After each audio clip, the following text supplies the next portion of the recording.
దేవుని నామమునకు మహిమ కలుగునుగాక. అనుదిన పరిశుద్ధ గ్రంథ పఠనం జూన్ 13. ప్రార్థన. దయగల తండ్రి, కృపగల దేవ, పరిశుద్ధుడానికి వందనాలు, స్తోత్రాలు. గడిచిన దినములోని కృపలో జ్ఞాపకం చేసుకుని మరొక నూతన దినము ఆయుష్ను ఆరోగ్యం నుంచి మాకు దయచేశారు. మీకు వందనాలు ప్రభా. ఈ దినం వాక్యం ద్వారా మాతో మాట్లాడి మమ్మల్ని బలపరచండి. వినిన వాక్యం మా హృదయాల్లో ఫలింపచేయమని యేసుక్రీస్తు అతి పరిశుద్ధ నామంలో అడిగి వేడుకొనిచున్నాం మా పరమ తండ్రి. ఆమేన్. ఎస్తేరు గ్రంథము 4 నుండి 7 అధ్యాయములు.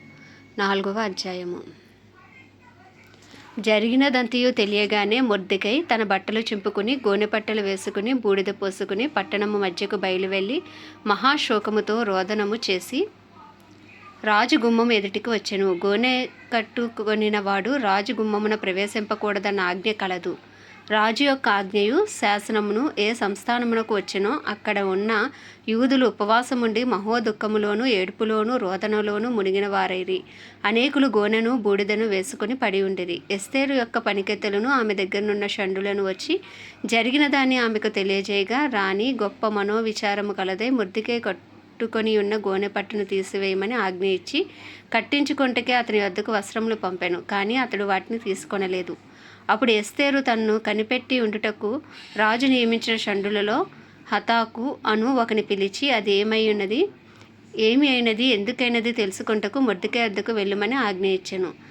హతాకు రాజు గుమ్మం ఎదుటనున్న పట్టణపు వీధిలో ఉండు మొర్దెకై వద్దకు పోగా, మొర్దెకై తనకు సంభవించినదంతా యూదులను నాశనం చేయుటకు గాను హామాను వారిని బట్టి రాజు ఖజానాకు తూచి ఇచ్చేదనని చెప్పిన సొమ్ము మొత్తము ఇంత అనియును అతనికి తెలిపి, వారిని సంహరించుటకై షూషానులో ఇయ్యబడిన ఆజ్ఞ ప్రతిని ఎస్తేరునకు చూసి తెలుపమనియు, ఆమె తన జనుల విషయమై రాజును వేడుకొని అతని సముఖమందు విన్నపము చేయుటకే అతని వద్దకు పోవాలని చెప్పమనియు దాన్ని అతనికి ఇచ్చెను. హతాకు వచ్చి మొర్దెకై యొక్క మాటలను ఎస్తేరుతో చెప్పాను.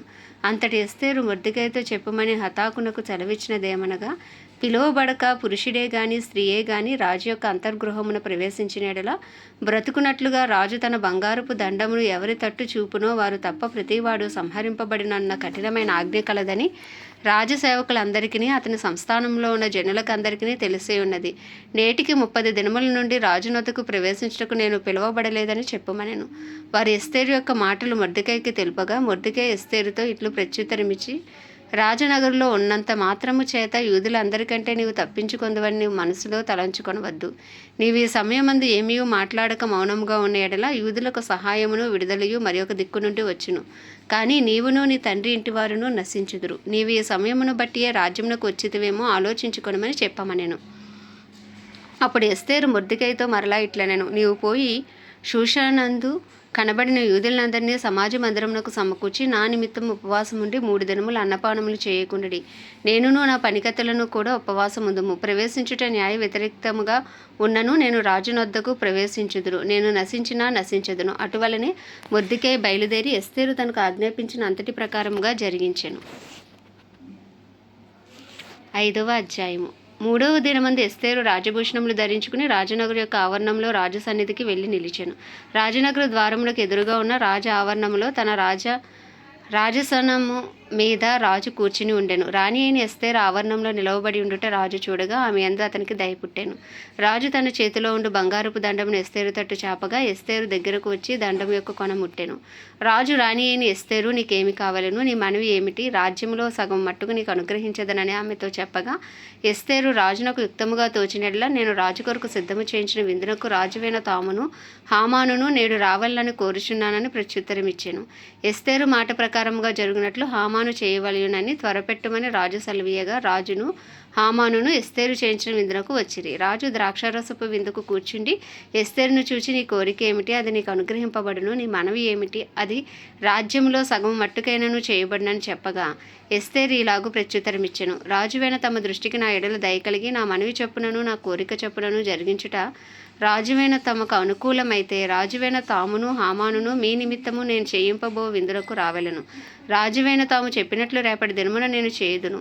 ఇదే నా మనవియు నా కోరికయు అనెను. ఆ దినమున అందు హామాను సంతోషించి మనోల్లాసము గలవాడే బయలువెళ్ళి రాజగుమ్మమునందు ఉండు మొర్దెకై తను చూచియు అతడు లేచి నిలువకియు కదలకియు ఉన్నందున మొర్దెకై మీద బహుగా కోపగించెను. అయితే హామాను కోపం అణచుకుని తన ఇంటికి పోయి తన స్నేహితులను తన భార్య అయిన జెరెషును పిలిపించి తనకు కలిగిన గొప్ప ఐశ్వర్యమును గూర్చి చాలామంది పిల్లలు తనకు ఉండుటను గూర్చి రాజు తన్ను గనపరిచి రాజు క్రింద ఉండు అధిపతుల మీదను సేవకుల మీదను తన్ను ఎలాగున పెద్దగా చేసినో దానిని గూర్చి వారితో మాట్లాడాను.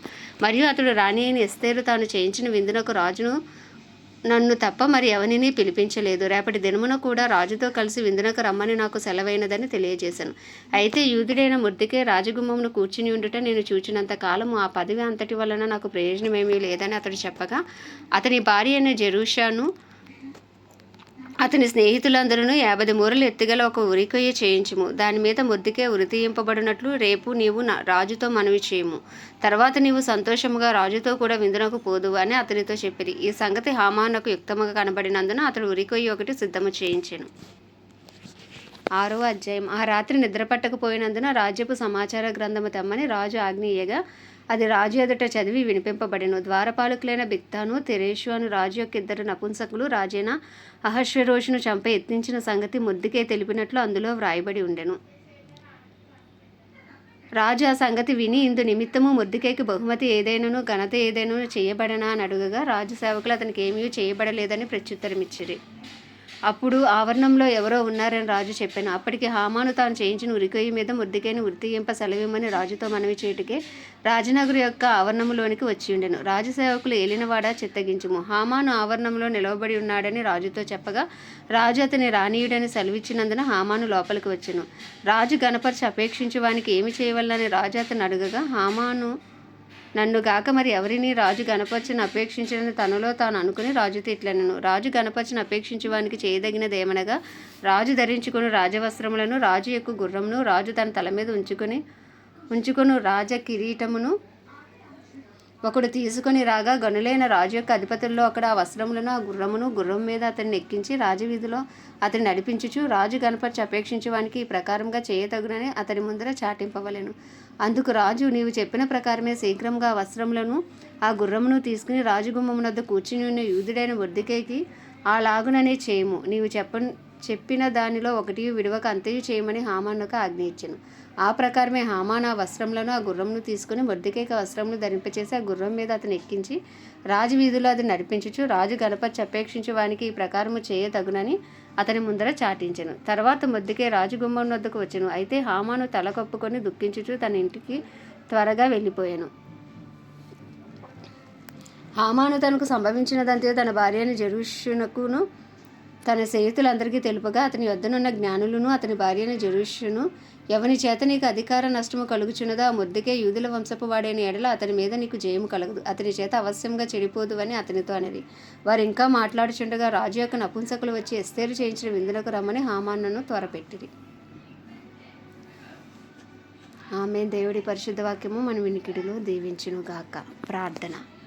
దయగల తండ్రి, కృపగల దేవ, పరిశుద్ధుడానికి వందనాలు, స్తోత్రాలు. జీవాధిపతి, న్యాయాధిపతి, మృత్యుంజయుడ, మహాగణుడ, మహిమా గణతకు అర్హుడవు, యోగ్యుడవు, పూజ్యుడవు, కృపను చూపుటకు ఐశ్వర్యవంతుడవు, కృపా సత్య సంపూర్ణుడవు ప్రభా.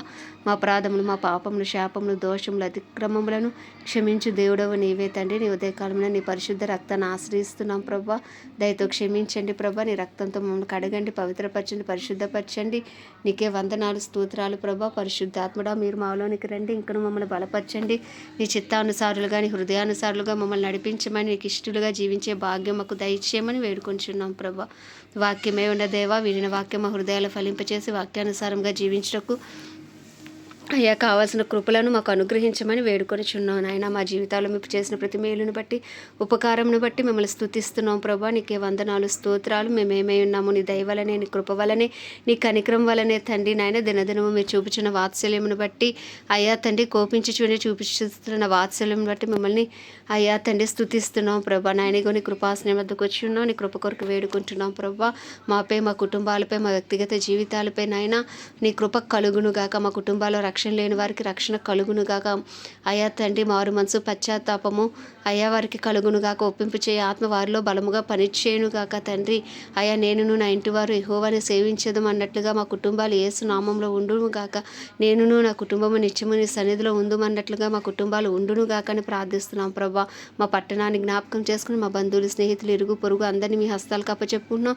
అయ్యా రక్షణార్థమైన కృపను వారిపైన విస్తరింపచేసి నీ సన్నిధి కాంతి వారి మీద ప్రకాశింపచేసి గొప్ప రక్షణ భాగ్యము అయ్యా మాకు కలుగజేయమని వేడుకొనిచున్నాము నాయన.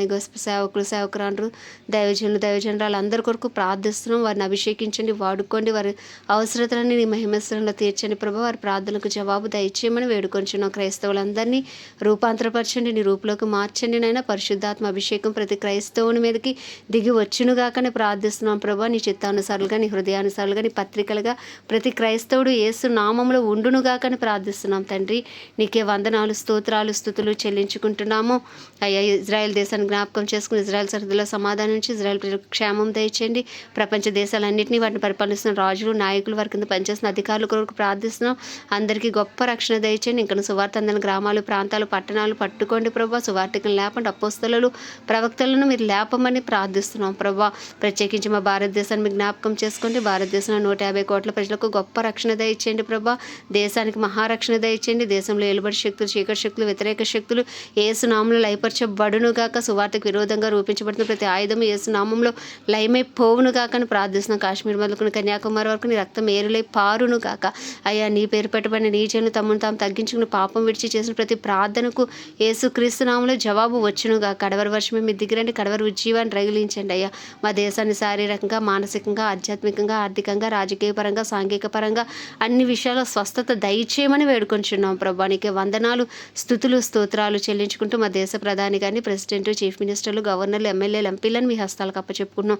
వారి కింద పనిచేసిన అధికారులను, డిపార్ట్మెంట్స్ అన్నింటినీ మీ హస్తాలకు అప్పచెప్పుకుంటున్నాం. ఈ చిత్తానుసారమైన పరిపాలన వారి ద్వారా జరిగించమని, వారందరికీ గొప్ప రక్షణ దయచేయమని వేడుకొంచు ప్రభా. ఉదయకాలంలో మా దేశాన్ని మీ హస్తాలకు అప్పచెప్పుకుంటూ ఈ చిన్ని ప్రార్థన మనవి నీ పాద సన్నిధికి చేర్చుకోమని యేసుక్రీస్తు అతి పరిశుద్ధ నామంలో అడిగి వేడుకొనిచున్నాం మా పరమ తండ్రి. ఆమేన్. పరలోకమందున మా తండ్రి, నీ నామం పరిశుద్ధపరచబడునుగాక, నీ రాజ్యము వచ్చునుగాక, నీ చిత్తము పరలోకంలో నెరవేర్చబడుచున్నట్లు భూమి అందరూ నెరవేర్చబడునుగాక. మనదిన ఆహారం నేడు మాకు దయచేయము. మా ఇలా అపరాధం చేసిన వాడిని మేము క్షమించిన ప్రకారం మా అపరాధము క్షమించి మమ్మల్ని శోధనలోకి తేక దుష్టుని బారి నుండి తప్పించమని యేసు క్రీస్తు అతి పరిశుద్ధ నామంలో అడిగి వేడుకొనిచున్నాం మా పరమ తండ్రి. ఆమేన్. ప్రభేశ రక్తమే జయం, ప్రభేశ వాక్యమే విజయం, ప్రభేశ నామంలో సంపూర్ణ విజయము కలుగునుగాక. ఆమేన్, ఆమేన్, ఆమేన్.